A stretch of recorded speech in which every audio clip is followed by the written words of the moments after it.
did a panel here at Freedom Fest about this very issue. It's not so much the law treats people differently, it's the application of the law. And journalism is often done by independent people.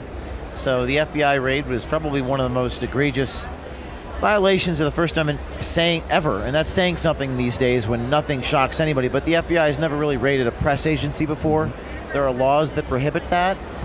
You're not supposed to seal the probable cause if you get a warrant against a journalist. The Attorney General of the United States, Merrick Garland, would have to approve that. And there are certain things that need to be done that were not done.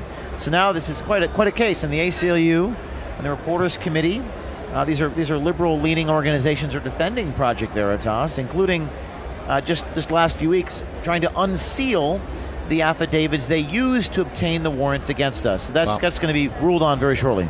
So you're saying that the ACLU and other groups that you wouldn't necessarily think would sort of take a stand here are, because freedom of speech, obviously, and freedom of the press is being attacked. Do you think that that's going to allow more of these groups to wake up to what's actually happening in the mainstream media? I do. I think the ACLU and the Reporters Committee defending us is a remarkable thing these days, because everyone's so divided in their own camps and political camps.